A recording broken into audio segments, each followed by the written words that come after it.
Alors donc bonjour à tous, donc je suis Vincent Marquet, je suis sociologue.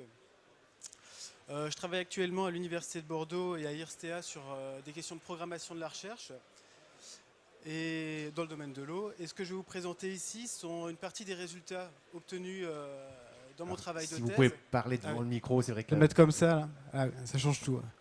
Alors donc sur mon travail de thèse qui portait sur l'adaptation au changement climatique dans le domaine de l'eau en France et au Québec.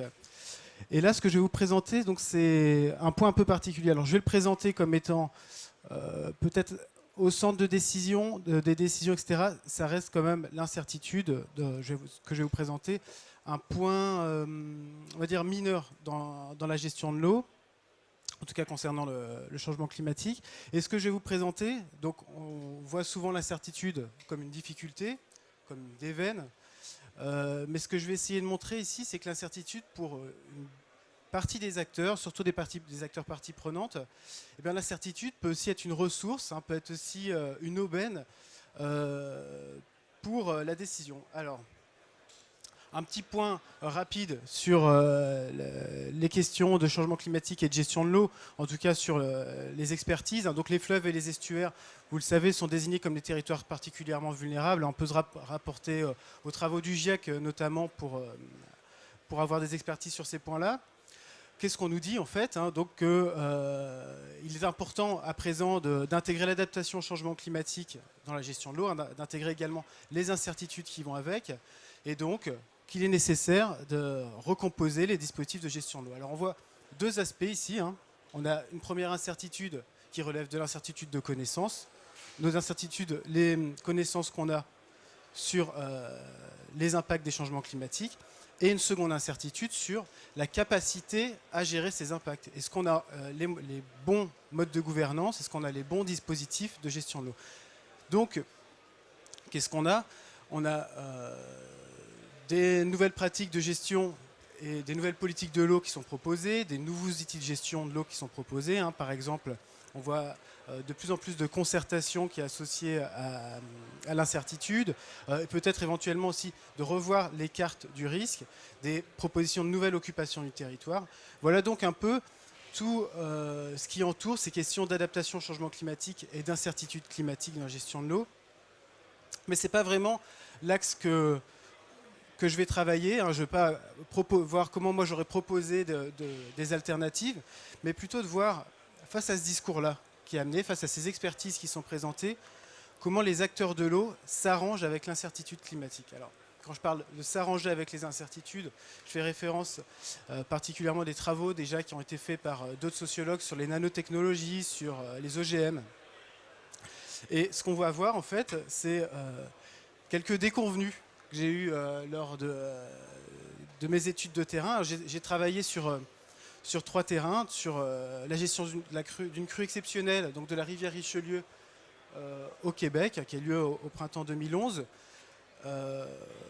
Crue où des experts qui avaient déjà travaillé sur ce bassin versant-là en ont profité pour dire qu'il était temps de modifier les pratiques de gestion de l'eau, et donc notamment par rapport aux inondations. Un second terrain, la révision du plan de gestion des étiages de la Garonne, où là il a été question de définir les normes de bon usage et de définir les normes de soutien d'étiage, et où il a été aussi question de tenir compte à présent, pour faire ce plan de gestion des étiages, du changement climatique et des incertitudes qui allaient avec. Et enfin, un troisième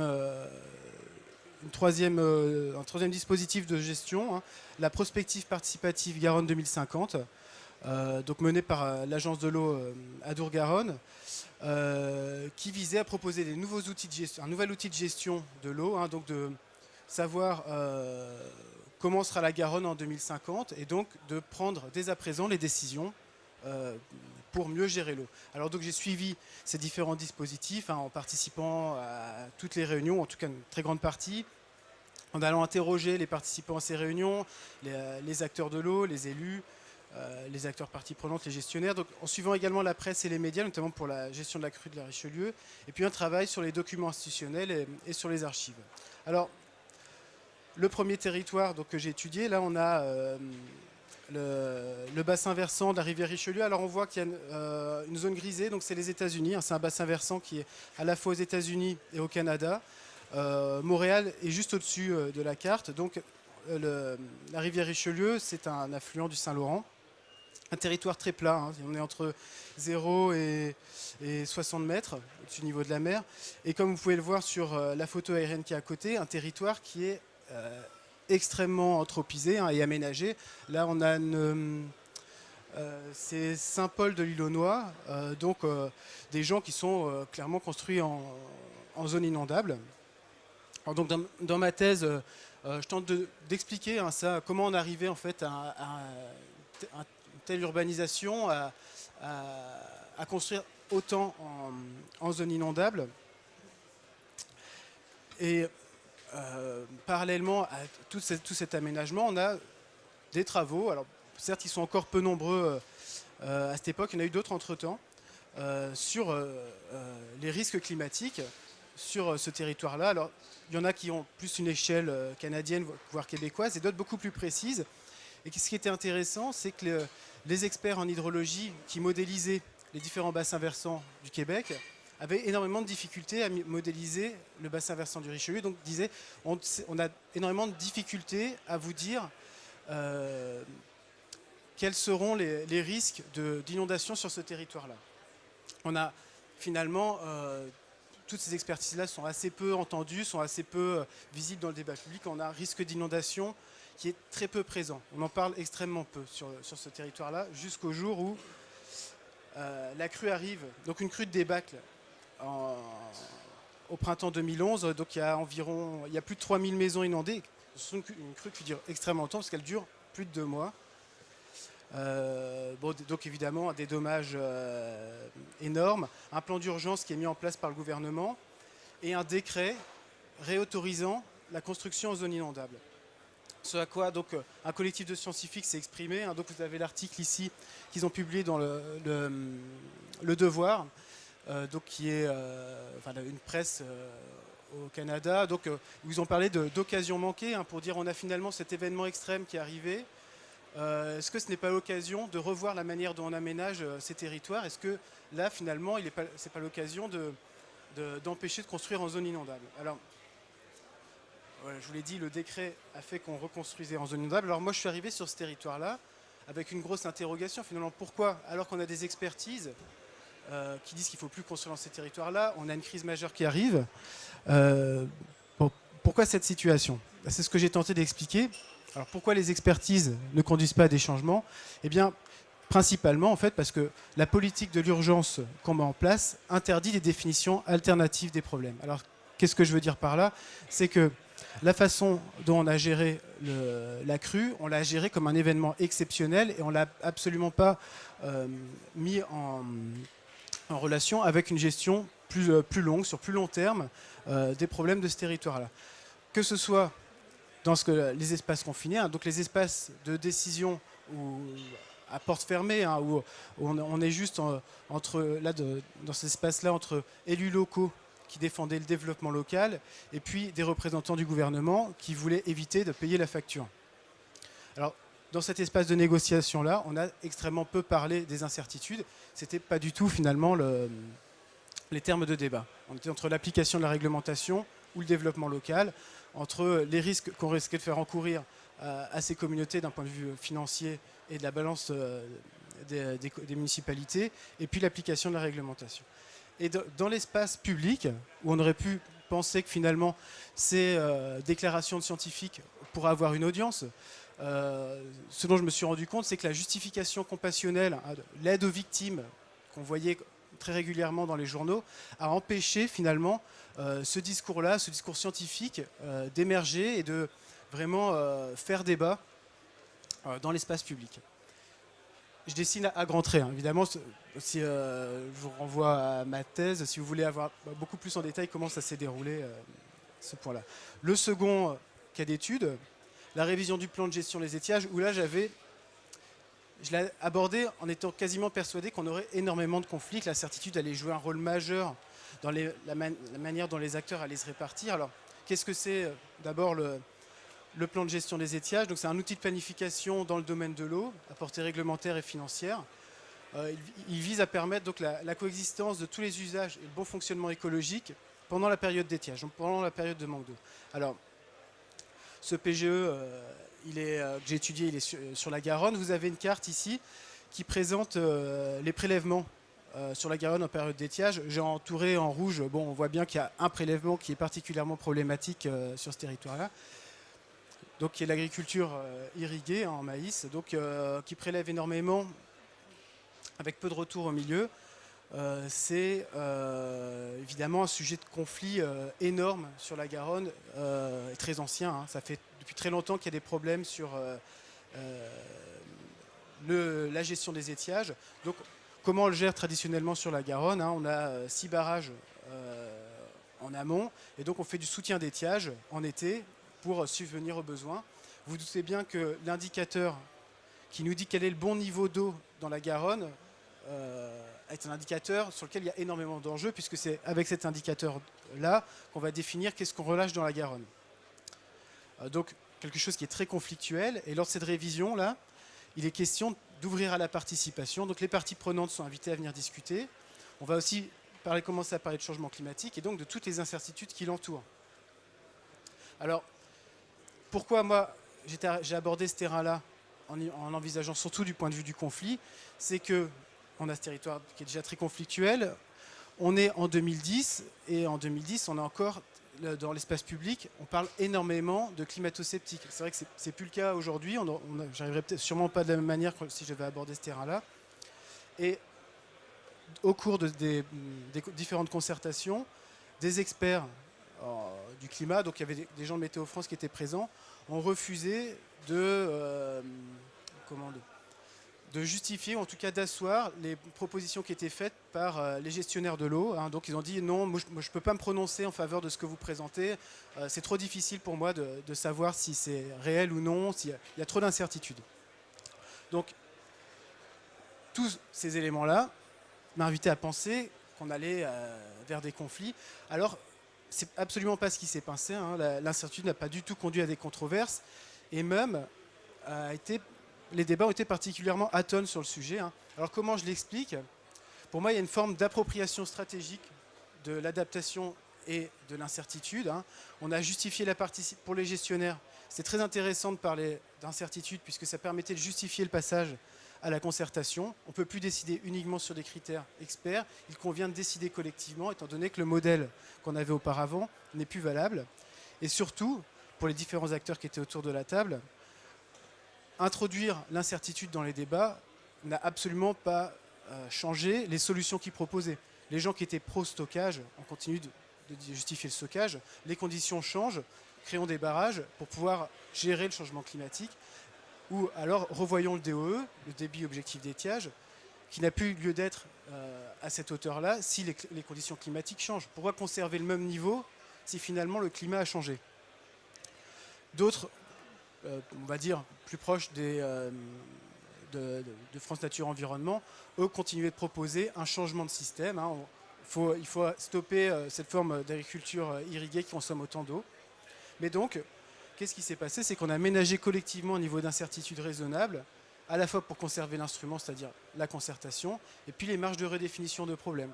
Donc, actuellement, on observe une sorte de consensus temporaire, peut-être aussi fragile, mais en tout cas, l'introduction de l'incertitude n'a absolument pas modifié les débats au sein de la révision du plan de gestion des étiages.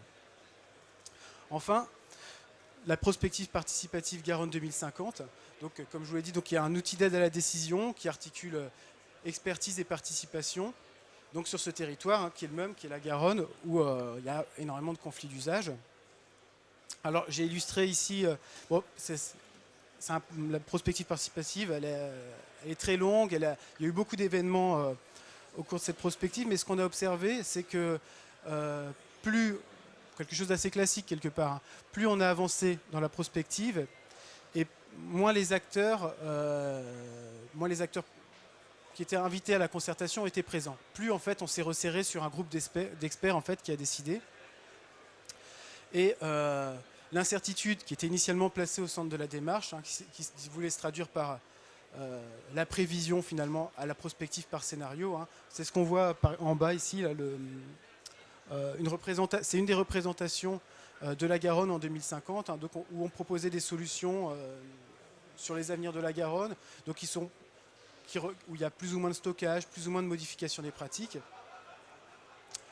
et qui visait aussi également à savoir mettre en place des modalités de gestion de l'eau permettant de gérer l'incertitude.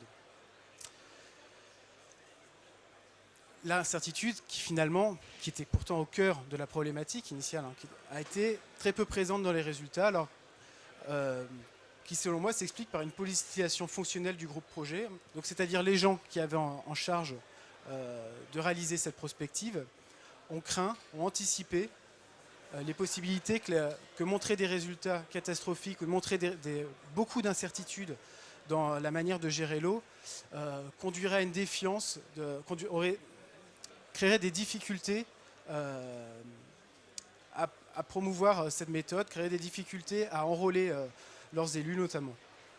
Donc on a eu un retour à une approche experte et fermée, d'où les incertitudes ne sont pas sorties en fait. Hein. C'est resté confiné dans le cercle des experts. Et donc des résultats très neutralisés, très aseptisés aussi. Hein. Finalement, on se retrouve avec des résultats très consensuels sur les moyens de parvenir à réguler les débits, sur les outils qu'on peut mobiliser, et extrêmement peu d'accent sur les enjeux et les conflits à venir, les conflits quelquefois nécessaires étant donné l'étendue des impacts prévus. Alors, quelques conclusions. Je crois qu'on voit qu'ici les acteurs sont tout à fait en mesure, en tout cas dans ces cas-là, de s'arranger avec l'incertitude. C'est des cas d'études très particuliers, très conflictuels, où les acteurs ont pu, par exemple pour le cas de la révision du plan de gestion des étiages ou Garonne 2050, sont habitués depuis très longtemps à débattre, sont devenus des experts pour défendre leur cause. Et quelque part, l'incertitude, c'est pas vraiment un problème pour eux. C'est pas seulement... on propose, si on regarde Nature, les propositions qui sont faites par rapport à ce décalage entre ce qu'on sait dans le milieu scientifique et ce qu'on fait, on est tout le temps sur les gens ne savent pas assez. C'est pas vraiment ça le problème, à mon avis. Effectivement, il faut que les gens en sachent plus sur les changements climatiques, mais il faut aussi tenir compte du climat, du climat politique, hein, j'entends, de l'espace dans lequel ces incertitudes sont discutées. Si on reste à une vision très générale, très abstraite, évidemment, c'est qu'un problème de connaissance, mais là on voit bien que c'est surtout un problème de ressources stratégiques pour les acteurs de l'eau. Par ailleurs, deuxième petite conclusion, l'incertitude est mobilisée différemment selon les configurations locales.